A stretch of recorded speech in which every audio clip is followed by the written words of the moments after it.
तो आज हम थोड़ा सा इसके बारे में, इस मेडिटेशन के बारे में समझेंगे कि हम दिन भर जो कुछ भी करते हैं, शाम को उसमें अपने इष्ट को, अपनी ऊर्जा को कैसे उसको हम समर्पित कर सकते हैं, और वो जो कर्म का एक मैंने किया है, काम करने का जो एक अटैचमेंट है, उससे कैसे हम हट सकते हैं।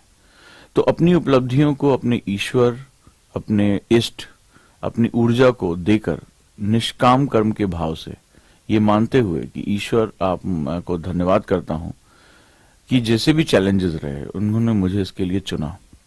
तो शुरुआत करते हैं हम लोग। और जब मैं ईश्वर की बात करता हूं, खुदा की बात करता हूं, किसी भी रूप में ऊर्जा की बात करता हूं, जो भी है, जिस पर भी आप अपना आलंबन ले सकते हैं, जिस पर भी आप टिक सकते हैं, मैं उसकी बात कर सकता हूं। क्योंकि ध्यान मूर्त और अमूर्त दोनों है। भारतीय परंपराओं में इतनी सरलता है, इंडियन जो कल्चर है उसमें इतना इजीनेस है कि हम जीवन का उत्सव मनाते हैं। जीवन के हर रूप को हम स्वागत करते हैं। तो कोई जरूरी नहीं कि यही एक तरीका ध्यान की विधि है। ध्यान की हजारों विधियां हैं। हमारे यहाँ इतनी परंपराएं हैं, इतनी गहराई है। तो जीवन को एक उत्सव के रूप में लें, एक फेस्टिवल के रूप में लें। भारतीय संस्कृति आपको जीवन का सम्मान करना सिखाती है। हिंसाएं कई तरह की होती हैं, शारीरिक, मानसिक, तो हर तरह की हिंसा का विरोध करती है। तो यह देश वो भी है जहां चारवाक जैसे लोग हुए, जो सुखम जीवित की बात करते हैं। हम सभी का सम्मान करते हैं, हम सभी धाराओं का विलय करते हैं। तो आइए इस महान भारतीय परंपरा और उसकी अनंत विधियां, जिसको हम लगभग खो चुके हैं, और हमने कुछ एक विधियों को भारतीय विधियों की पहचान बना दी है, आइए हम उन सभी विधियों के बारे में उसका उत्सव मनाते हैं, उसका चिंतन करते हैं और ध्यान की परंपराओं में उन्हें खोजने की कोशिश करते हैं। शुरुआत करते हैं। आप सभी का बहुत बहुत स्वागत है। और आज ध्यान की विधि में आज हम समर्पण करेंगे, आज हम निष्काम कर्म की तरफ बढ़ेंगे। हम जिस तरह से जीत का उत्सव मनाते हैं, हम अपने फेलियर का भी स्वागत करेंगे। हम अपने अंदर शौर्य पैदा करेंगे, वीरों की तरह हम व्यवहार करेंगे। जहां पर मैं जब विजय को स्वागत करता हूं, तो मैं अपने जीवन में आने वाली हार, फेलियर, इन सब का भी उतनी ही वीरता के साथ स्वागत करूंगा। वीर पुरस्कार का भी सम्मान करता है, तो वो मृत्यु को भी वर्ण करने की हिम्मत रखता है, इसीलिए उसको वीर कहा जाता है।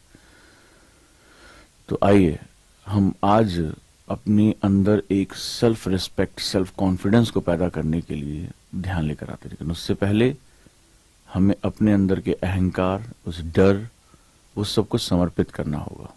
ध्यान की शुरुआत करते हैं। एक महत्वपूर्ण ध्यान, जबकि व्यक्तित्व को निखारने के लिए, अंदर ढेर सारे बोझ को हटाने के लिए आज बहुत उपयोगी होने वाला है।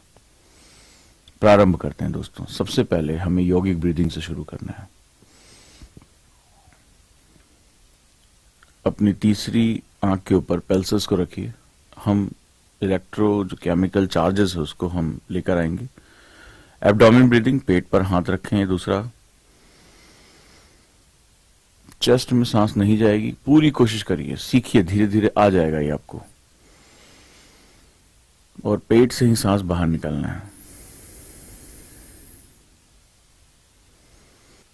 श्वास को फोर्सफुली नहीं लेना है, न छोड़ना है, बहुत धीरे धीरे धीरे धीरे।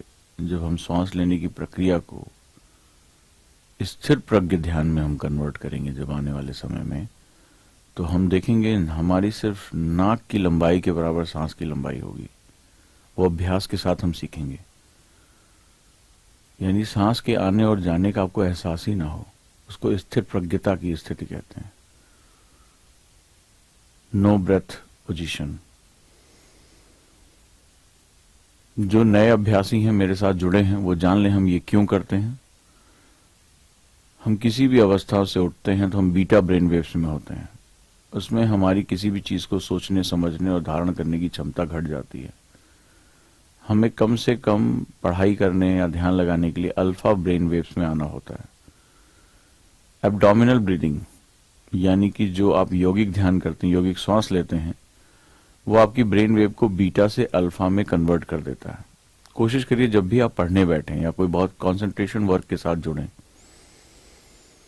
तो आप सबसे पहले 10 ब्रीदिंग, यौगिक ब्रीदिंग कर लिया करें। सिंपल, आप अपने ब्रेन वेव को स्विच कर लेंगे। ज्यादा दिक्कत है, ज्यादा तनाव में है, कभी अभ्यास नहीं किया तो 20 से शुरू करके 1 तक आ सकते हैं, इतना बहुत है। और कोई भी कर सकते हैं, आप अपने पढ़ने की मेज पे कर सकते हैं, ऑफिस में कर सकते हैं। शांत होकर बैठना है, सिर्फ एब्डोमेन को फूलते हुए देखना है। तो आपके जो फालतू विचार हैं, जो आपको गुस्सा आ रही है, कुछ भी मीटिंग रूम में जाने से पहले कर सकते हैं, कार में बैठे हुए कर सकते हैं, अगर आप ड्राइविंग सीट पर नहीं हैं तो ये तुरंत आपके माइंड को स्विच करेगा। जैसे जैसे अभ्यास करते जाएंगे आप 10 ब्रीदिंग में अपने आप को स्विच कर लेंगे। स्टूडेंट को ये जरूर करना चाहिए। अब आइए हम समर्पण के लिए तैयार होते हैं। हमारी पहली स्थिति, हम नाद ध्यान करेंगे। अपने अंदर के उस जो भी हमारे अंदर निगेटिविटी, उसको हम पहले उस जगह से उसको हटाएंगे। तो नाद ध्यान की स्थिति में हम मुंह और बंद रखेंगे, नाक से सांस छोड़ते हुए हम की आवाज निकालेंगे, और खूब तेजी से गले से लेकर नाक तक की वाइब्रेशन होनी चाहिए। आज हम देखते हैं, हमने इसको कुछ दिन पहले किया था, आज हम देखते हैं कि क्या हमने कुछ अंदर से खाली किया इतने दिनों के अभ्यास में।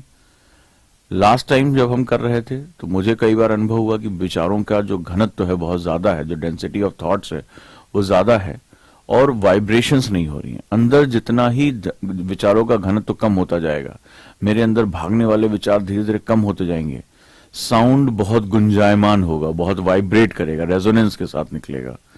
तो आज हम देखते हैं कि हमारी साउंड रेजोनेंस के साथ निकल रही है या नहीं निकल रही है। अगर हम रेजोनेंस के साथ अपनी साउंड को निकाल रहे हैं तो इसका मतलब है हम स्थिर प्रज्ञता की तरफ अब हम बढ़ेंगे।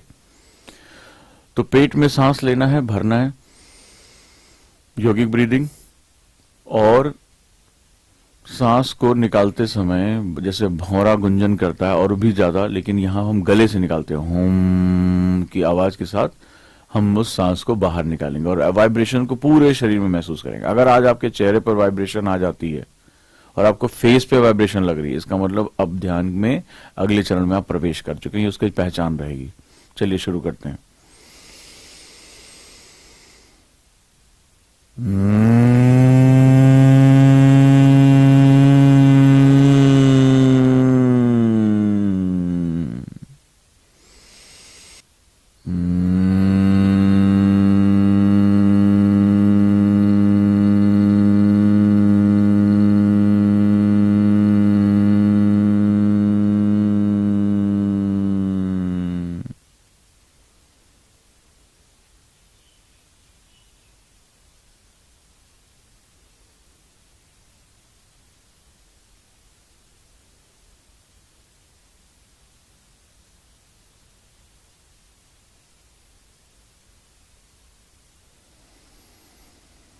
एक अंतिम चक्र और मस्तिष्क के अंदर ये वाइब्रेशन आप महसूस करेंगे।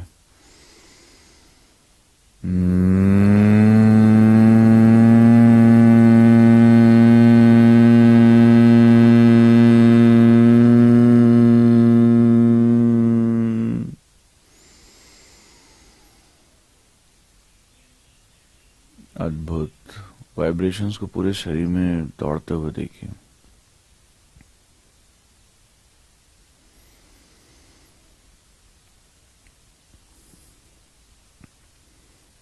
अब ध्यान की अवस्था में हम वापस आएंगे। जो अंदर एक वाइब्रेशन पैदा हुआ है, इसके बाद आपने देखा होगा कि जब हम नाद ध्यान करते हैं उसके बाद एक बहुत खूबसूरत शांति हमें समझ में आती है। मन एकदम शांत होने लगता है, सब कुछ अंदर शांत हो जाता है। नाद ध्यान की सबसे खूबसूरत बात यही है, पहले खूब वाइब्रेशंस क्रिएट होती हैं, उसके बाद अचानक से ऐसा लगता है कि सब कुछ शांत हो गया। अब इसी शांति में हम अपने इष्ट को, अपनी ऊर्जा को, जिसको भी आप मान्यता देते हैं, उसकी तरफ देखेंगे मन ही मन। वो थर्ड आई हो सकती है, वो कोई भी हो सकता है,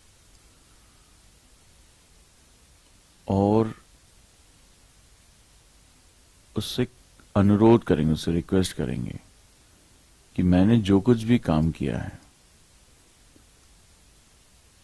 मैं उसका कोई भी जो कर्ता होने का भाव है, मैं उसको छोड़ रहा हूं। मैं आपको अर्पित कर रहा हूं, मैं आपको समर्पित कर रहा हूं।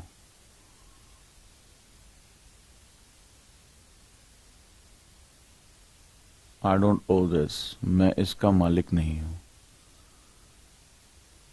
जानते हो कर्मफल क्या होता है? जब गाड़ी चलती है, पेट्रोल जलता है, जो इंजन है वो टॉर्क क्रिएट करता है, रेस लगती है, लेकिन अंत में जो साइलेंसर के आसपास धुआं जम जाता है, आपने देखा होगा, और वो काली कालिक छोड़ जाता है अपने पीछे। साइलेंसर के ऊपर कालिक की, कार्बन की एक परत जम जाती है। तो जब हम कर्म करते हैं, हम मेहनत करते हैं, हम ऊर्जा लगाते हैं, तो जीवन में हमारी गति हमें मिलती है, हम आगे की तरफ बढ़ते हैं। लेकिन क्या होता है, जब हम कर्म करने का भाव ले लेते हैं कि मैंने किया है, मेरा है, मुझे हासिल करना था, वो मेरी थी, उसने मुझे ऐसा कैसे बोल दिया, आज पापा ने मुझे डांट कैसे दिया, हिम्मत कैसे पड़ी उनकी, तमाम ऐसी चीजें होती हैं। तो हम क्या कर रहे होते हैं, अपने साइलेंसर पर वो कार्बन जमा रहे होते हैं। तो हमें आज अपना वो साइलेंसर साफ करना है। तो अपने इष्ट को सारे कर्म फलों को समर्पित कर दें कि आपका है, आपने हमें संघर्ष करने के लिए चुना, आपका बहुत बहुत धन्यवाद। मनी मन उसकी कल्पना करें, आए ध्यान में और उसे समर्पित कर दें सब कुछ, ये ध्यान भी।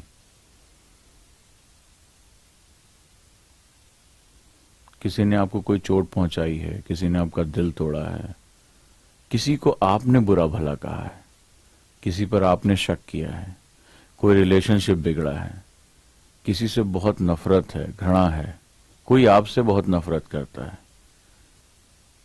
आपने किसी को ताने मारे, किसी ने आपको ताने मारे, किसी दोस्त ने आपको धोखा दिया, किसी को आपने धोखा दिया, इन सारे कर्मफलों को इकट्ठा करें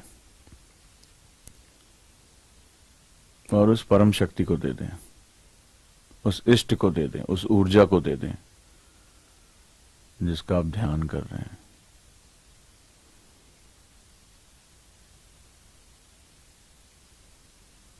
क्योंकि न पाना है न खोना है, मैं तो बस यही हूं।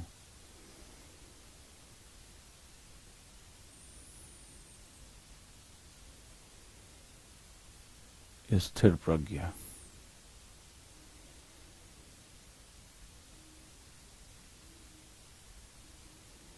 उन सभी को माफ करो जिन्होंने तुम्हें जीवन में चोट पहुंचाई हो।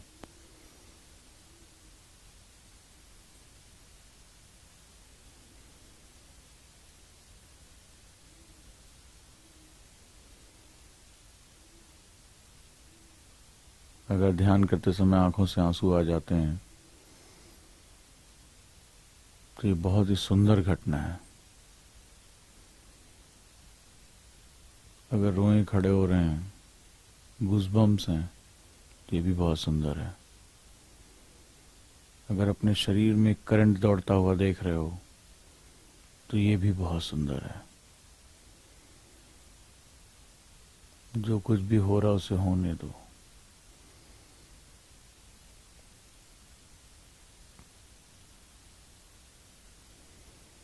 मेरा कुछ नहीं है, ना मेरा कोई शत्रु है, ना किसी का उधार है, ना मुझे किसी से बदला लेना है, कुछ भी नहीं। मैं अपना जीवन देख रहा हूं। मुझे अपना जीवन श्रेष्ठतम मूल्यों के साथ जीना है, हायर वैल्यू लाइफ। और वो तभी हो सकता है जब मैं अपने जीवन की सुंदरता को देख लूं, इस कूड़े को साफ करूं। अंदर कचरा होगा तो गंदगी आएगी, बदबू आएगी, तो बदबू में सुंदरता कहाँ है? आओ जीवन को एक उत्सव बनाएं। इसकी सुंदरता को निहारें।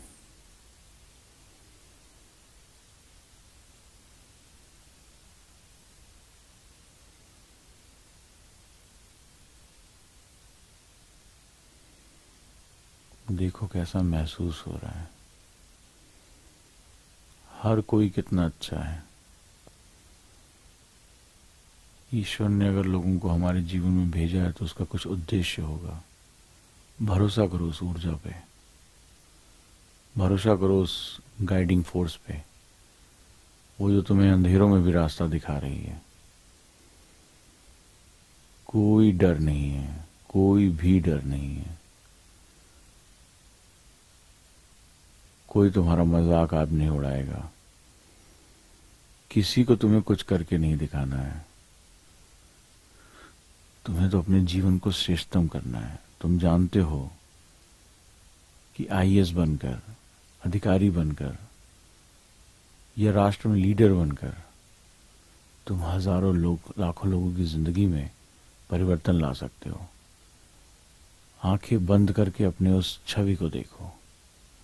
तुम लीडर हो, तुम नेतृत्व करने के लिए आए हो। तुम आईएएस की कुर्सी पर बैठकर कितने भूखे बच्चों की प्लेट में खाना पहुंचा रहे हो। कितनी बच्चियां स्कूल जा रही हैं, महसूस करो। कितने वृद्धों को समय से पेंशन मिल पा रहा है। कितने बीमार हॉस्पिटल में इलाज करा पा रहे हैं। उन सब का कारण कौन है? तुम हो। महसूस करो उसको, उस ऊर्जा को महसूस करो। तुम तभी ये कर पाओगे जब जीवन को उसकी उच्चता में समझोगे। तुम समझोगे कि मैं कौन हूं जब तुम अपने आप को जानोगे। ईश्वर ने तुम्हें इस संसार में क्यों भेजा है। महसूस करो उनकी दुआओं की ऊर्जा तुम्हारे साथ जुड़ रही है। उनकी आंखों में खुशी के आंसू देख पा रहे हो। उस बच्ची को, चेहरे को ध्यान से देखो जो आज तुम्हारे प्रयासों से पहली बार स्कूल जा रही है। पहली बार स्कूल जा रही है। क्या उसके चेहरे को महसूस कर पा रहे हो?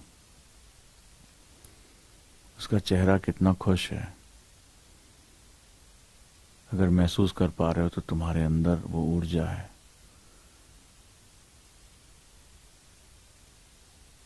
क्या तुम महसूस कर पा रहे हो कि उस स्कूल के गेट पे खड़े हो और ढेर सारे बच्चों ने तुम्हें घेर रखा है